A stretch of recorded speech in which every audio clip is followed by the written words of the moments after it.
बिहानी।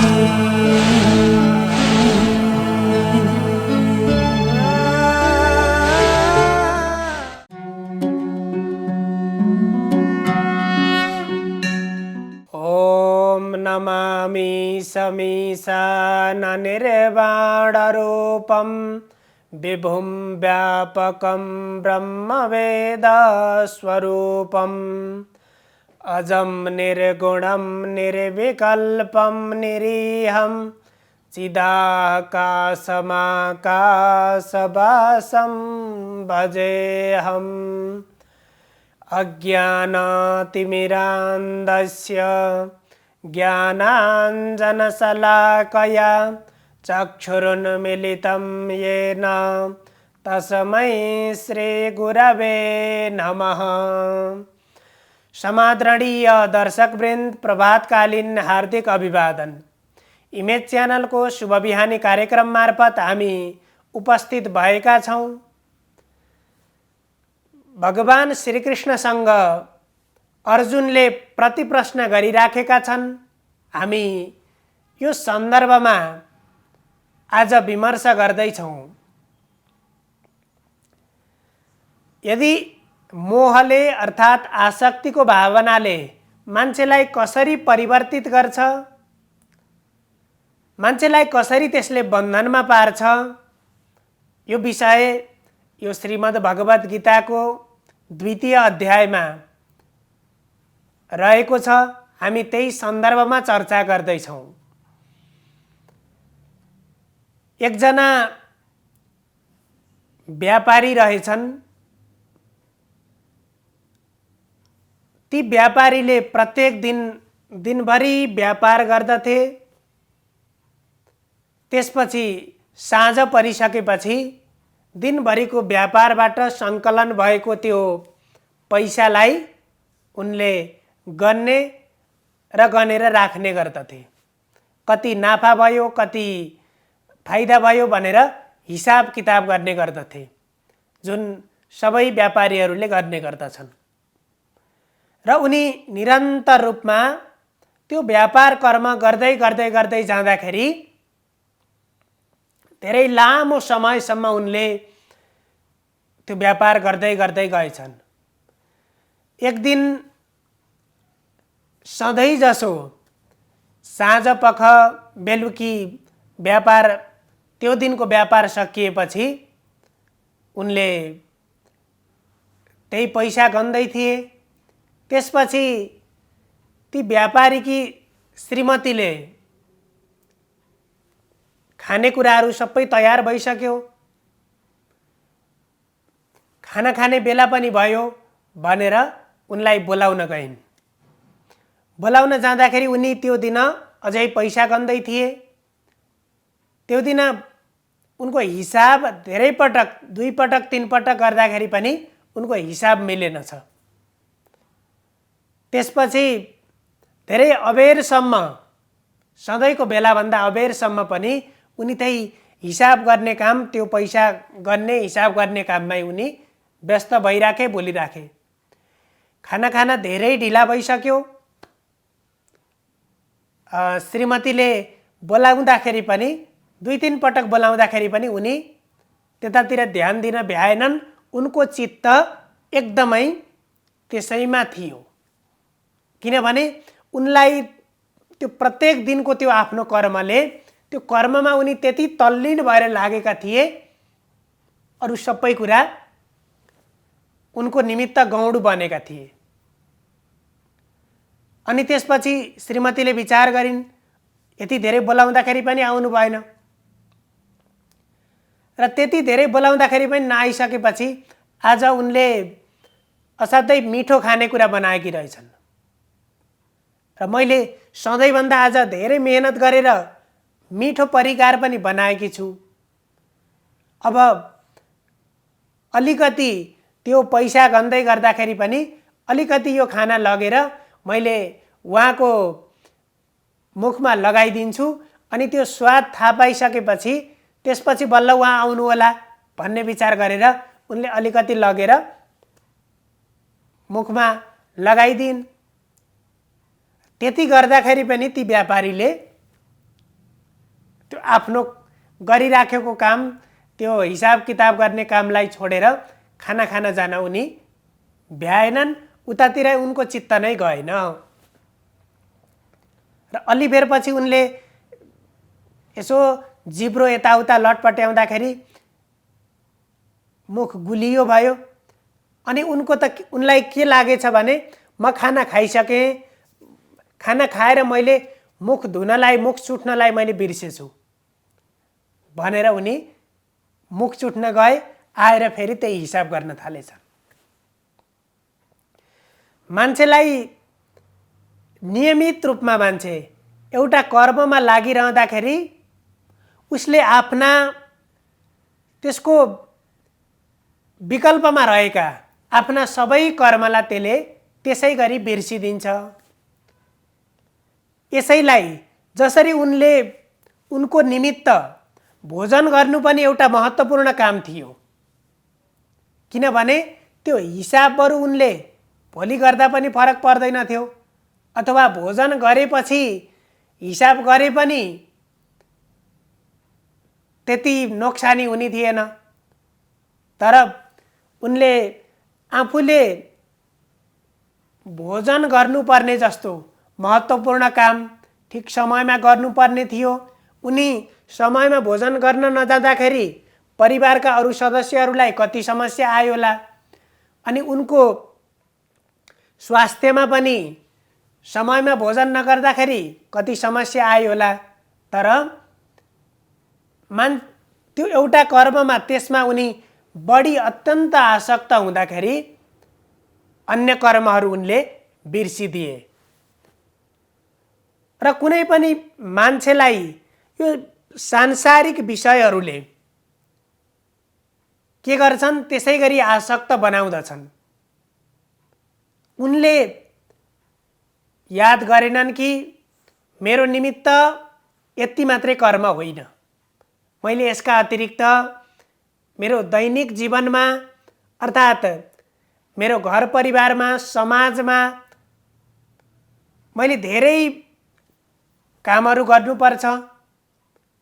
त्यो पनि मेरो निमित्त, मेरो संसारमा म मात्रै छैन,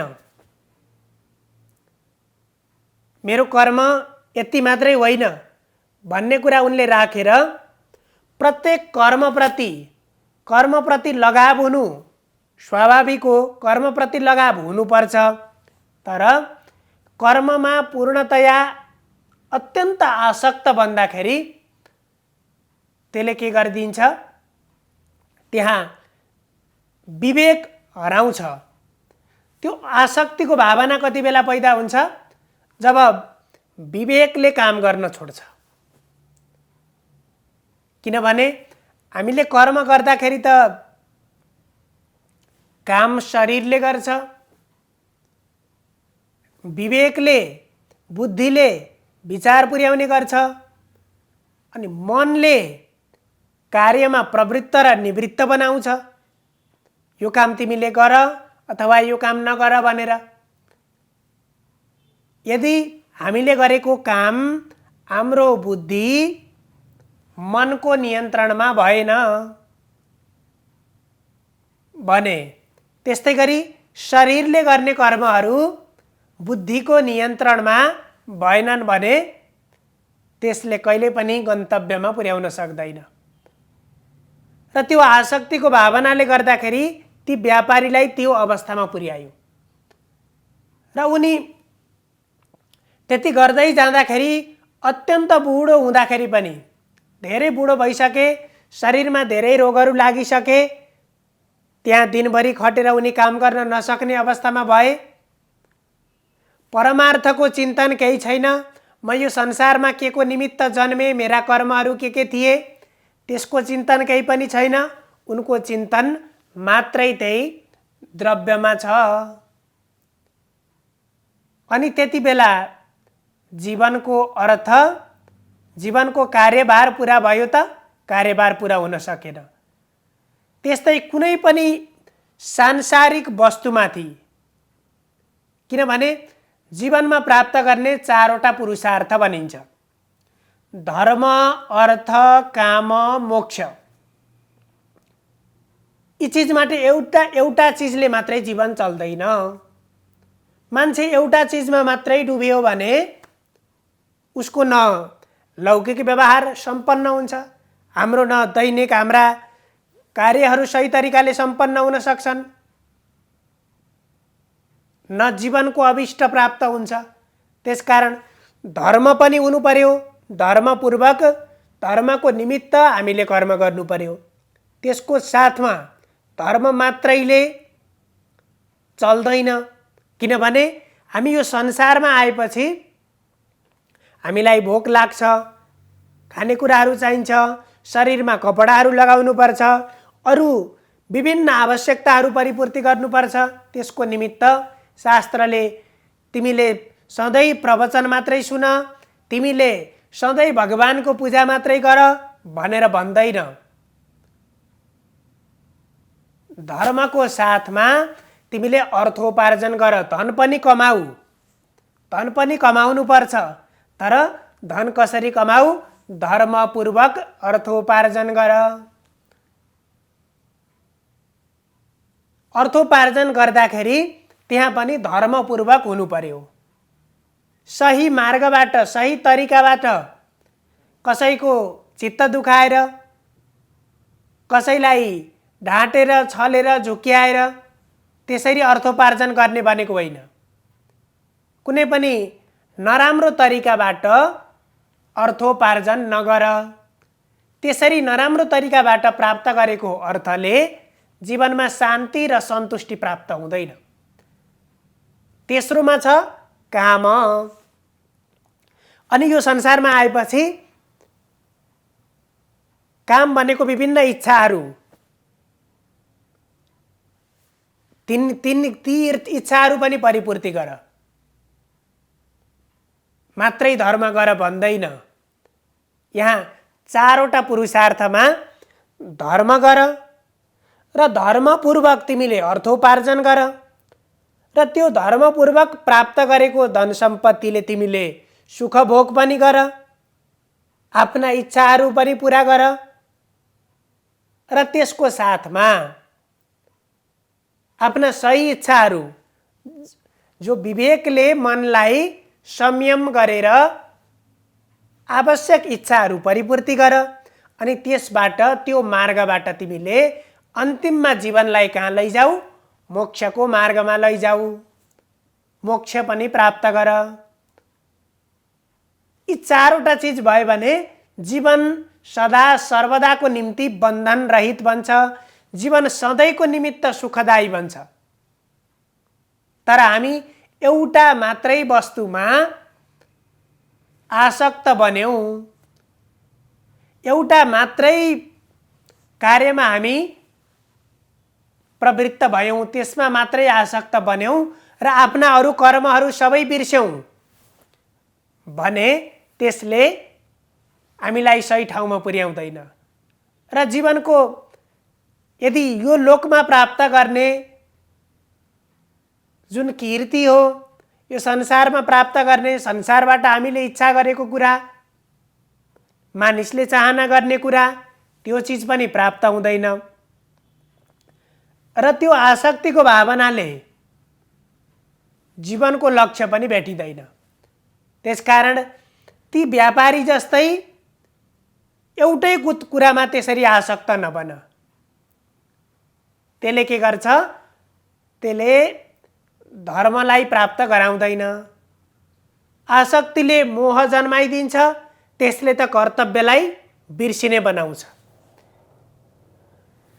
ती व्यापारीलाई पनि मैले गलत गरेको छु भन्ने लागेको थिएन, कहिले पनि तिनलाई त्यो लागेन। उनले अरू कर्तव्य मैले बिर्सेँ, म एउटै काममा आसक्त बने, त्यो उनलाई जति बेला हुनुपर्ने हो, जति बेला बोध हुनुपर्ने हो त्यो भएन। त्यसको कारणले गर्दाखेरि कर्तव्य बोध भएन। के को कारणले? मोहको कारणले गर्दाखेरि। अब यहाँ पनि अर्जुनले त्यही कुरा भगवान श्री कृष्णलाई भन्दैछन्, कार्पण्य दोषो पहत स्वभाव पृच्छामि त्वां धर्मसम्मूढचेता। म अत्यन्त मेरा बन्धु बान्धवहरू भनेर, मेरा दाजुभाइहरू भनेर म के कारणले गर्दाखेरि यो स्थानमा अहिले आइसकेको छु, अब यो युद्धको निमित्त तयार भएको अवस्थामा म फेरि युद्धबाट पछाडि भाग्न खोज्दैछु। के को निमित्त कारणले गर्दा म मेरा बन्धुहरू दाजुभाइहरूप्रति म बढी आसक्त बने। म मृत्युदेखि म डराएँ। त्यो कारणले गर्दाखेरि उनले यहाँ आफैले आफैलाई अलिकति बोध गरिसकेका छन् अर्जुनले। त्यसो भएर उनले भन्छन् कार्पण्य दोषो पहत स्वभाव। त्यो कृपणताको भावले, दया अत्यन्त दयाको भावले अर्थात् त्यो आसक्तिको भावनाले मलाई के गरेको छ, अपहत ढाकेको छ। मेरो बुद्धिलाई त्यसले नियन्त्रण गरिदिएको छ। त्यसलाई बोध गर्ने अवस्थामा अर्जुन पुगिसकेका छन्। त्यसकारण उनले भन्छन् म अब सही कुराको निर्णय गर्न नसक्ने अवस्थामा पो पुगिसकेँ कि। त्यसकारण मैले पृच्छामि त्वां धर्मसम्मूढचेता,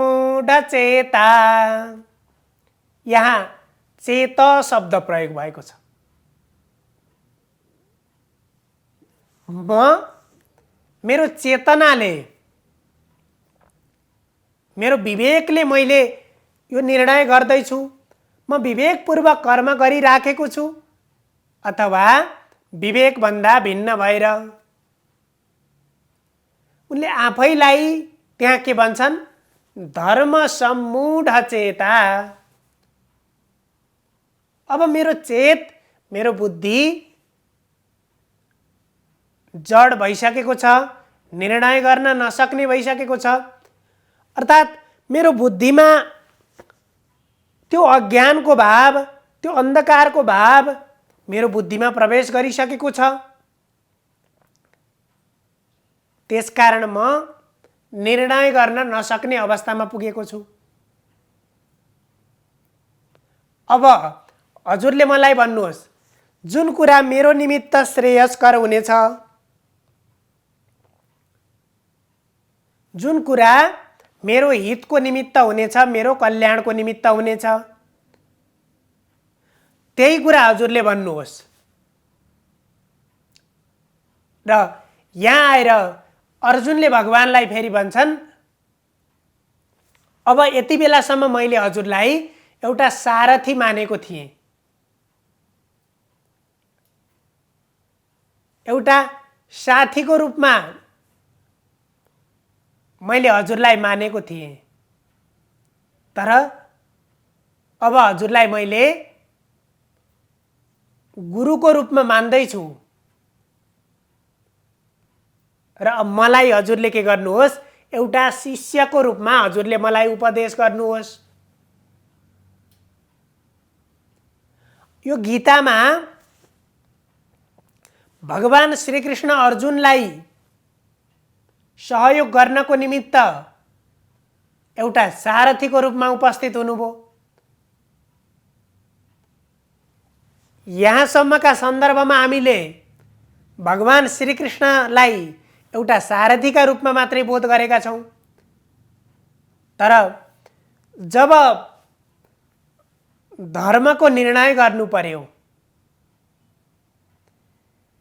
जब अर्जुन र कृष्णको बीचमा विभिन्न संवाद, विभिन्न प्रश्न प्रतिप्रश्नहरू भए, त्यसपछि अर्जुनले के भने, मैले हजुरलाई गुरु मान्छु। अब मैले हजुरलाई गुरु माने, सारथी होइन। त्यसकारण मलाई एउटा शिष्यको रूपमा हजुरले उपदेश गर्नुहोस्। यसरी आफूलाई शिष्यको रूपमा स्वीकार गरे। किनभने जीवनको कल्याण प्राप्त गर्ने त्यो ज्ञान यहाँ भगवानबाट अर्जुनले प्राप्त गर्न खोज्दैछन्। त्यो ज्ञान प्राप्त गर्नको लागि गुरु चाहिन्छ। हामीभित्र भएको त्यो अज्ञानलाई हटाइदिनको लागि, मानवभित्र भएको त्यो जडताबाट मानिसलाई मुक्त गरिदिनको लागि, त्यो जडताले यसरी जेलेको हुन्छ, यसरी त्यसलाई घेरिराखेको हुन्छ, त्यो व्यक्तिलाई थाहा हुँदैन मलाई यसले बेरिराखेको छ, त्यो बोध गर्न सकिरहेको हुँदैन। त्यो सामान्य साथीहरूबाट, सामान्य व्यक्तिबाट त्यो जडताबाट मुक्त हुन अत्यन्त कठिन हुन्छ। त्यसकारण यहाँ अर्जुनले पनि भगवानलाई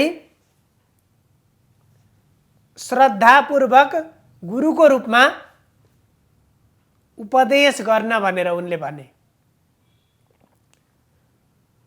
र अब यसपछि अब यहाँबाट भगवान श्रीकृष्णले जति पनि अर्जुनलाई अब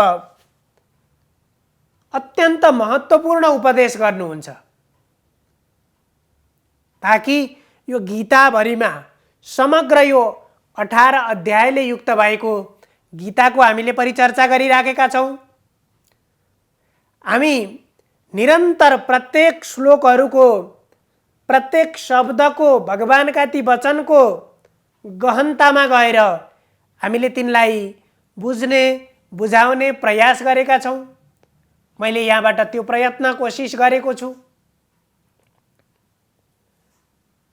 र त्यही सन्दर्भमा जब त्यो अमृत तुल्य त्यो भगवानको उपदेश प्राप्त गर्नको लागि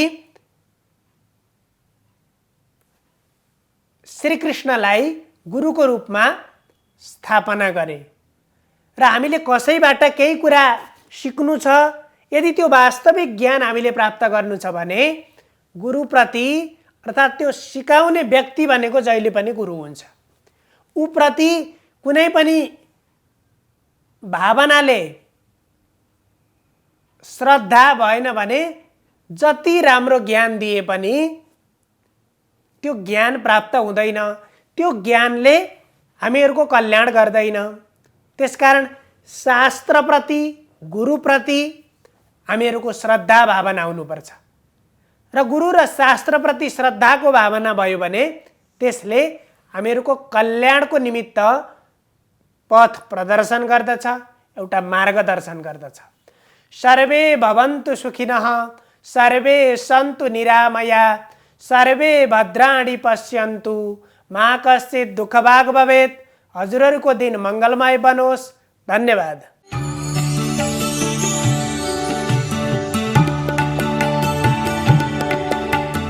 नमस्कार, तपाईको आजमा स्वागत छ। सुरु गरौँ आजको पञ्चाङ्गबाट।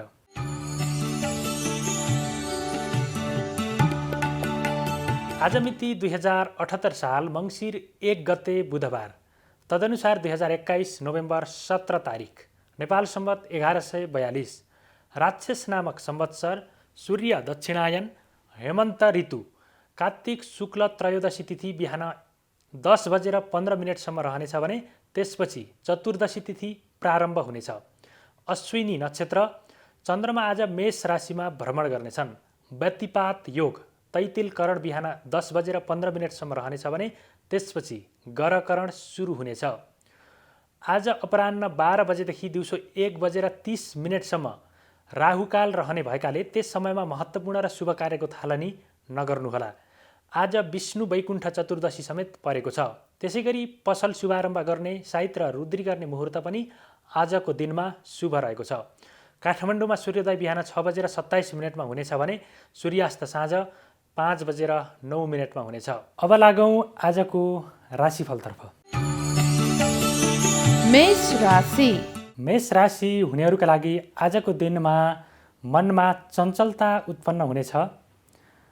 प्रेम जीवनमा केही खटपटको स्थिति देखा पर्न सक्छ भने आम्दानीका क्षेत्रहरूमा भने केही सुधारको र सकारात्मक प्रभाव पर्ने अवस्था रहेको छ। त्यसै गरी विलासिताका वस्तुहरू क्रय गर्ने र त्यसमा चाहिँ धन खर्च गर्ने योग पनि आजको लागि रहेको छ। भाग्यले मध्यम खालको सपोर्ट गर्नेछ र कर्ममा केही विलम्बता उत्पन्न हुन सक्ने योग आजको दिनको लागि रहेको छ। वृष राशि। वृष राशि हुनेहरूका लागि आजको दिन मध्यम खालको रहेको छ। आम्दानीका विभिन्न क्षेत्रहरू पत्ता लाग्ने छन्, तथापि खर्चमा अलि बढी नै वृद्धि हुने योग रहेको हुनाले आर्थिक अभावको समेत सामना गर्नुपर्ने स्थिति देखिन्छ। त्यसै गरी शत्रुपक्ष केही प्रबल बन्न सक्ने योग रहेको छ। शरीरमा केही रोगव्याधिहरूको प्रकोप हुन सक्ने सम्भावना पनि रहेको छ र प्रेम जीवनमा पनि केही उथलपुथल हुन सक्ने योग आजको लागि रहेको छ। मिथुन राशि। मिथुन राशि हुनेहरूका लागि आजको दिन अनुकूल रहेको छ। कर्म क्षेत्रबाट विशेष खालको लाभ मिल्नेछ। आफूले गरिएका कर्महरू निर्विघ्नतापूर्वक सम्पादन हुनेछन् र नयाँ कामको जिम्मेवारी समेत आउन सक्छ। अनपेक्षित क्षेत्रबाट धन आगमनको योग रहेको छ। भाग्यमा वृद्धि हुनेछ र सुखमा पनि वृद्धि हुने योग रहेको छ। कर्कट राशि। कर्कट राशि हुनेहरूका लागि आजको दिनमा पिताको सल्लाहमा गरिएका कामले विशेष सफलता प्राप्त गर्ने योग रहेको छ। साथीभाइ तथा इष्टमित्रहरूले अपेक्षित रूपमा सहयोग नगर्ने खालको अवस्था रहेको छ। साझेदारीमा काम गर्दा आजको लागि घाटा बेहोर्नुपर्ने हुनसक्छ। त्यसै गरी दाम्पत्य जीवन पनि आजको लागि सामान्य नै रहेको देखिन्छ। सिंह राशि। सिंह राशि हुनेहरूका लागि आजको दिनमा पराक्रममा वृद्धि हुनेछ। पठन पाठनमा आलस्यता उत्पन्न हुनेछ भने शत्रुहरूबाट केही पीडित हुनुपर्ने अवस्था पनि रहेको छ। त्यसै गरी आय आर्जनका विभिन्न माध्यमहरू फेला पर्नेछन् र आम्दानीमा सुधार हुनेछ। त्यसै गरी खर्चमा पनि नियन्त्रणको स्थिति रहेको छ। कन्या राशि। कन्या राशि हुनेहरूका लागि आजको दिनमा झैझगडा, विवाद र मुद्दा मामिलामा पर्नुपर्ने खालको योग रहेको छ र शत्रुहरूले पनि आजको दिनमा बढी नै अवरोध गर्नेछन्। आफ्ना कामहरू सम्पादन हुन विलम्ब हुनेछ। सम्पन्न हुनै थालिसकेका काममा पनि केही खालका खटपटहरू देखा पर्नेछन्। तथापि प्रेम सम्बन्धमा भने केही अनुकूलताको स्थिति रहेको छ। तुला राशि। तुला राशि हुनेहरूका लागि आजको दिनमा राज्य पक्षबाट केही विशेष खालको लाभ मिल्नेछ। कर्मचारी, श्रमिक वर्ग र नोकरी गर्नेहरूका लागि आजको दिनमा केही नयाँ थप जिम्मेवारी प्राप्त गर्ने योग रहेको छ। भाग्यमा वृद्धि हुनेछ। धर्मकर्ममा मन जानेछ। सामाजिक क्षेत्रबाट प्रतिष्ठा प्राप्त गर्न सक्ने योग रहेको छ। वृश्चिक राशि। वृश्चिक राशि हुनेहरूका लागि आजको दिन अनुकूल रहेको छ। शत्रुहरूलाई पराजित गर्न सकिनेछ। प्रतिस्पर्धात्मक क्षेत्रमा तपाईँको विजय हुनेछ। तपाईँका कुरा काट्नेहरू तपाईँको अगाडि आएर हात जोड्नेछन्। त्यसै गरी मित्रहरूबाट पनि अत्यन्तै अपेक्षित रूपमा सहयोग प्राप्त हुनेछ भने पारिवारिक सम्बन्धमा पनि सुमधुरता उत्पन्न हुनेछ। तथापि अध्ययनमा भने केही आलस्यताको स्थिति रहने देखिन्छ र सन्तान पक्षबाट पनि केही असन्तोषका खबरहरू, समाचारहरू प्राप्त गर्न सक्ने अवस्था रहन सक्छ। धनु राशि। धनु राशि हुनेहरूका लागि आजको दिनमा शुभ अशुभ दुवै खालका समाचारहरू सुन्नुपर्ने अवस्था देखिन्छ। विभिन्न खालका समारोहहरूमा सक्रिय भूमिका देखा पर्नेछ।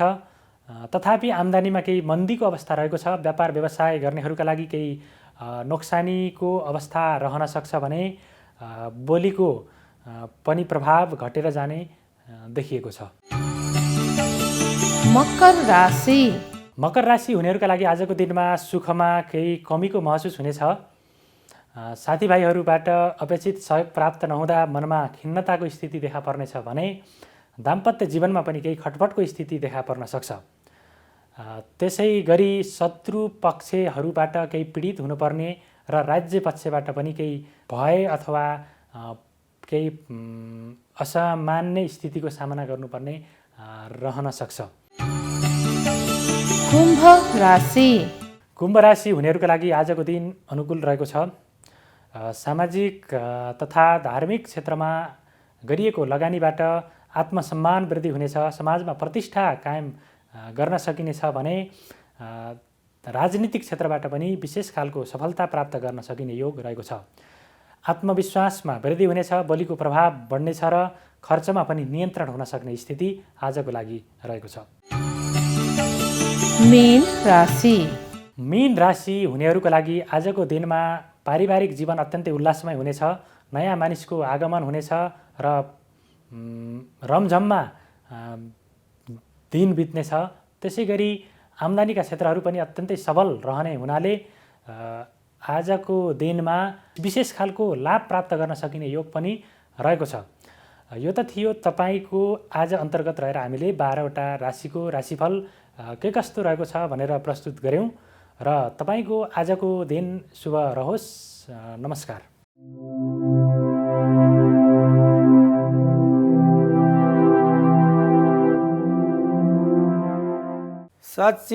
सच्चिदानन्दरूपाय विश्वोत्पत्त्यादिहेतवे तापत्रय विनाशाय श्रीकृष्णाय वयं नमः। नमस्कार, यहाँहरूलाई स्वागत छ वास्तु विधामा। आजको प्रसङ्ग लिएर उपस्थित भएको छु। वास्तु पुरुष भनेको के हो र वास्तु कहाँबाट उत्पन्न भयो र वास्तु पूजनको परम्परा कहिलेदेखि सुरुवाती भयो भन्ने विषयलाई लिएर परापूर्व कालमा देवादिदेव महादेव भगवान शिवजीका साथमा एक अन्धक नाम गरेको असुर आएर बिन्ती बिसायो, प्रभु मलाई युद्ध गर्न इच्छा छ, म युद्धको हजुरसँग याचना गर्न चाहन्छु। भगवानले भन्नुभयो, ठिकै छ त बाबु, ल तिमी यदि युद्ध गर्न चाहन्छौ भनेदेखि तथास्तु भनेर उतिखेर बाबु यानि हातले युद्ध हुन लाग्यो। युद्ध हुँदै हुँदै जाँदाखेरि धेरै समय व्यतीत भयो। त्यसरी समय व्यतीत हुँदा पनि हारजित हुन सकेन। त्यो हारजित हुन नसकेका कारणले शिवजी त देवादिदेव महान, उहाँलाई त त्यो अन्धक नाम गरेको असुरलाई मार्न एकछिन पनि लागेको थिएन। तैपनि उहाँले त्यसमा भएको काम, क्रोध, लोभ, मोह, मत्स्य, ईर्ष्या, वैमनस्यता, त्यसका सम्पूर्ण चिजलाई देवादिदेव महादेव परब्रह्मा परमेश्वर भगवानले चूर्ण चूर्ण गरिदिबस्यो र शिवजीको शरीरबाट पसिना प्रवाहित हुन लाग्यो। त्यो पसिना प्रवाहित हुने क्रममा त्यो पसिनाबाट एउटा पुरुष उत्पन्न भयो। त्यो पुरुष को हो त भन्दाखेरि त्यो पुरुष नै वास्तु पुरुष हो र त्यो वास्तु पुरुषको संज्ञा कसले दियो त्यसको बारेमा हामी शास्त्रीय प्रमाणसहित हामी शास्त्रभित्र जान्छौँ। अब जब अन्धक र शिवजीको युद्ध पश्चात पसिनाद्वारा एउटा पुरुष जन्मियो। त्यो पुरुष भोक प्यास क्षुधा धेरै कष्ट भएको रहेछ उसलाई। त्यो क्षुधाले गर्दाखेरि उसले मनुष्य पशु पक्षी देवादी जे पाउँछ त्यसलाई भक्षण गर्न लाग्यो। यसरी भक्षण गर्दै जाने क्रममा देवताहरूलाई चिन्ता भयो। कस्तो छ यो भोक प्यास भनेको चिज भन्दाखेरि यो धेरै कष्टकारक छ। यसले मनुष्यलाई या पशु पक्षी जीवात्मा जलचर छलचर सबैलाई कष्ट गराउँछ। गरिब हुनु, क्षुधा भोग हुनु, प्यास हुनु, सम्पूर्ण कुराको पीडा हुनु, त्यसमा पनि क्षुधा भनेको चाहिँ नि भोग धेरै कष्टकारक छ। अब त्यो पुरुषलाई जुन अन्धक्र शिवजीको बाहु हस्तद्वारा लडाइँबाट निक्लेको जुन पुरुष क्षुधा भएर सबलाई चाहिँ नि उसले दुःख दिन थालिसकेपछि देवताहरू चिन्तित हुनुभयो। अब हामी के गर्ने, हामी कहाँ जाने? जब कष्ट हुन्छ नि, कष्ट भइसकेपछि उनीहरूले सम्झिन्छन् हामी शरणमा जानु पर्यो। सम्पूर्ण देवताहरू ब्रह्माजीको शरणमा जानुभयो। ब्रह्मा विष्णु महेश्वर यी त्रयाणाम एक भावानाम, यी तीनटा जुन भावहरू छन् यी एउटै मूलत हुन्। जसरी मूलम हि विष्णुदेवानाम यत्र धर्म सनातन, जसरी एउटा मूल वृक्षद्वारा सम्पूर्ण धर्महरू निक्लिन्छन् त्यस्तै प्रकारले त्यसको डाली जड भनेको विष्णु। ब्रह्माले सृष्टि, विष्णुले पालन र शिवजीले संहार। ब्रह्माजीले भन्नुभयो बाबु के कष्ट पर्यो ल भन, तिमीहरूलाई म जस्तो कष्ट भए पनि त्यो कष्टको निवारण गर्न चाहन्छु भन्दाखेरि उहाँहरूले बिन्ती बिसाउनु, प्रभु यो एउटा पुरुष छ, त्यो पुरुषले मनुष्य देवगण सम्पूर्णलाई चाहिँ नि यसले भक्षण गर्छ, यसले साह्रै दुःख दिन लाग्यो भनेपछि ब्रह्माजीले त्यो पुरुषलाई सोध्नुभयो बाबु तिमीले यस्तो कर्म किन गर्छौ? यस्तो मनुष्य भएर एउटा मानवता भएर तिमीले कसैलाई नि वध नगर। त्यो जुन वध गर्ने छ नि त्यो तिमीले गर्न मिल्दैन। प्रभु म क्षुधा भोग प्यासले पीडित भएको छु, मलाई बस्नको बास, खानको घाँस र लगाउनको लागि कपडा चाहियो।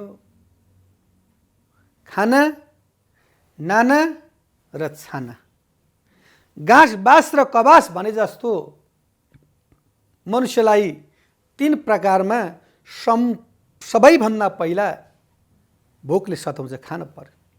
अनि जाडो शीतादिलाई रोक्नलाई कपडा चाहियो, अनि मात्रै बासको कुरा आउँछ।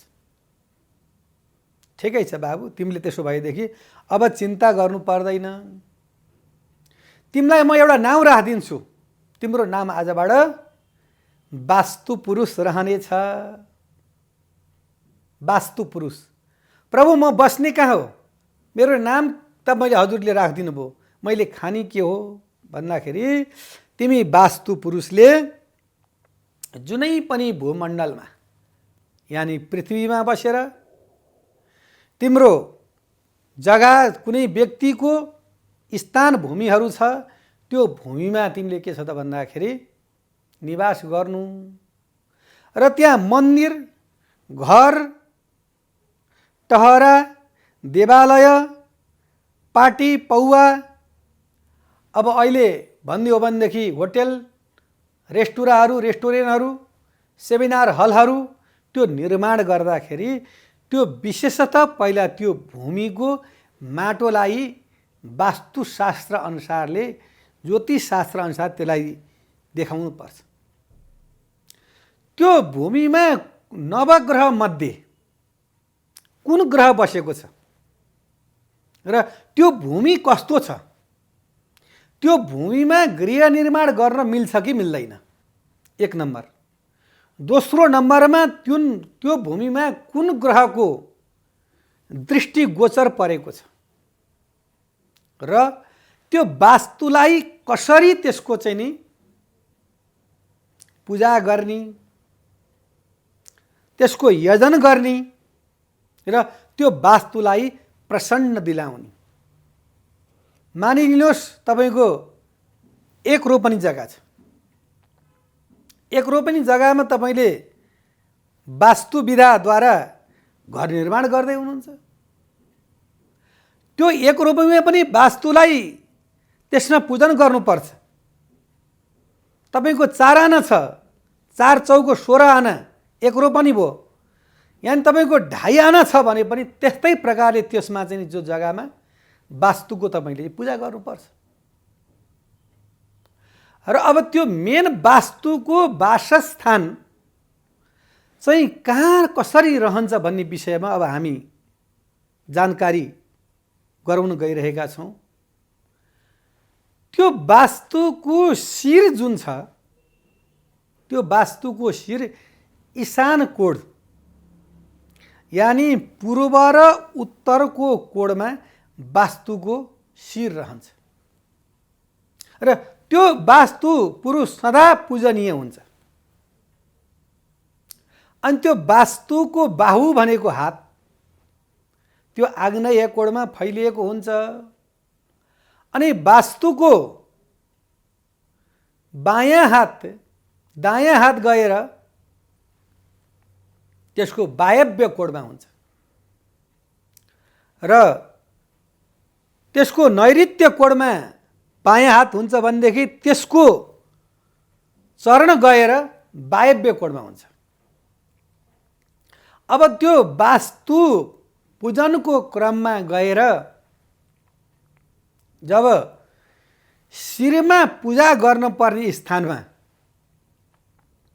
यदि अग्नि राखियो भनेदेखि त्यो वास्तु रिसाउँछ।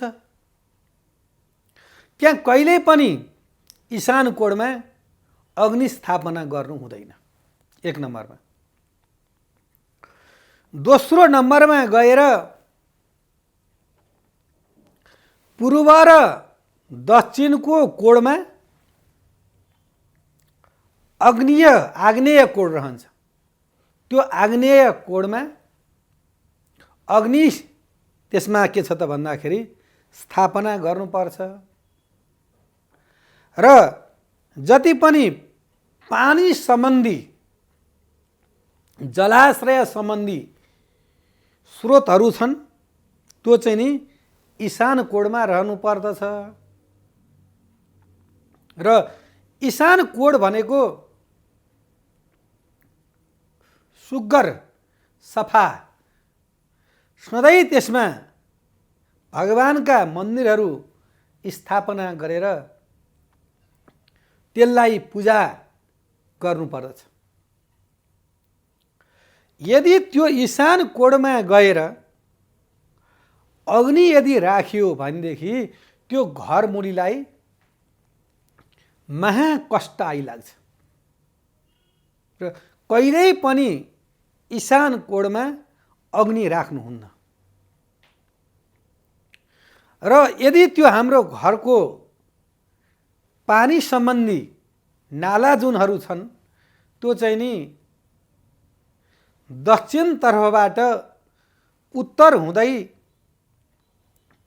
ईशान कोणबाट यदि पूर्वतर्फ त्यो नाला जान्छ भनेदेखि त्यो घर श्रेयस्कर राम्रो बन्दछ। र जुन हाम्रो घरमा पश्चिम र उत्तरको कोणमा जसरी जुन वायव्य कोणमा वास्तुको चरण यानि गोडाहरू रहन्छन् त्यो स्थानमा भण्डारणहरू गर्नुपर्दछ। त्यहाँ सालभरि खान पुग्नेहरू सरसामान धान दाल चामल त्यहाँ राख्नु पर्दछ। त्यो गरुको गर्दाखेरि के हुन्छ त भन्दाखेरि जसरी व्यक्ति धेरै लामो बाटो चलेर आउँछ, अब अहिलेको समयमा पो गाडी बानादी सवारी साधनहरू भए, पहिलाको समय धेरै हिँड्न पर्ने समय थियो। अनि त्यो दिनभरि हिँड्ने क्रममा त्यो व्यक्ति थकित हुन्छ। अनि त्यो व्यक्ति धेरै थकित भइसकेपछि त्यसका गोडाहरू गल्छन् अनि त्यसको ज्यानहरू कटकट खान थाल्छ। अनि त्यसका चरणहरू दबाइदियो भने के हुन्छ त भन्दाखेरि त्यसलाई शान्ति महसुस हुन्छ, आनन्द महसुस हुन्छ। हो त्यस कारणले त्यो वास्तु पुरुषको चरणतर्फमा हामीले बोझ यानि भारी सामानहरू राखिदिनुपर्छ अनि वास्तु पुरुष प्रसन्न हुन्छ। यो त भयो हामीले घर बनाउँदाखेरि कसरी त्यो भूमिको जग पूजा गर्ने भन्ने विषयमा। अब त्यो वास्तु कतिखेर पूजन गरिन्छ त? वास्तुको सृष्टिको क्रम यहाँहरूलाई जानकारी भयो, वास्तु कहाँबाट आयो भन्ने कुरा थाहा भयो र वास्तु कसरी जग्गामा रहन्छ भन्ने कुरा थाहा भयो र जबसम्म त्यो भूमिमा गृह निर्माण गर्दाखेरि वास्तु अनुसारले त्यसको पूजा हुँदैन र त्यो भवन निर्माण भइसकेपछि अनि जब सम्पूर्ण त्यो गृहको निर्माण परिपूर्ण भइसकेपछि अनि त्यसको चाहिँ नि वास्तु पूजा गर्नुपर्छ। त्यो वास्तु पूजा कसरी गर्ने?